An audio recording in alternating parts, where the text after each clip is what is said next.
Hello guys, welcome to Shweta's Learning Lane, and today's topic is we are going to discuss about define path in a tree. అసలు path అంటే ఏంటి అంటే path refers to the sequence of the nodes along the edges of a tree.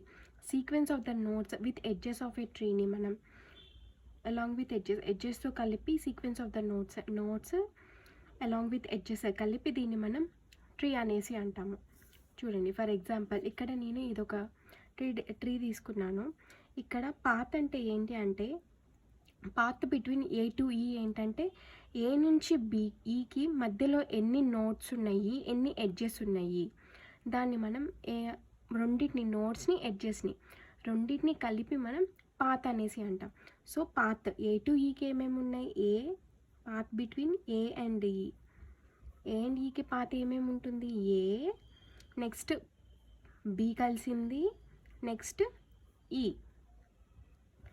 A to ఈకి మధ్యలో ఏమేమి notes ఉన్నాయి. Path అంటే ఏంటి, first to the sequence of the notes along with edges of a tree. Sequence of the notes అనేవి sequence ఉన్నాయి కదా, along with edges ఏమేంటివి ఇక్కడ ఏ టు బి అనేది ఒక ఎడ్జ్, బి టు ఈ అనేది ఒక ఎడ్జ్.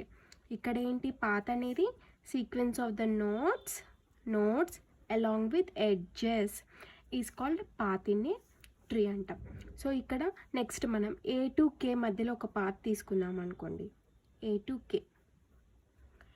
టు కే మధ్యలో ఒక పాత్ తీసుకుంటే అక్కడ ఏ టు కే మధ్యలో ఏమేమి నోట్స్ ఉన్నాయి, ఏ టు కేలో ఏ నుంచి ఏ టు కేకి ఎట్లా వెళ్తాం మనం, A to C, C to G, G to K.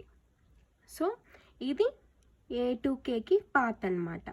So ఇక్కడ ఏమేమి నోట్స్ కలుస్తున్నాయి, A to C, C to G, G to K. ACGK అనేవి nodes. Next A to C అనేది ఒక ఎడ్జ్, ఇదొక ఎడ్జ్, సి టు జీ అనేది ఇంకో edge, G to కే అనేది ఇంకో ఎడ్జ్. అదే ఇక్కడ చెప్పాం మనం ఏంటి, path refers to the sequence of the notes. Sequence అంటే పక్క notes along the edges of a tree. Edges కూడా కలిసినాయి కదా, నోట్స్ విత్ ఎడ్జెస్, దీన్ని మనం పాత్ అనేసి అంటాం.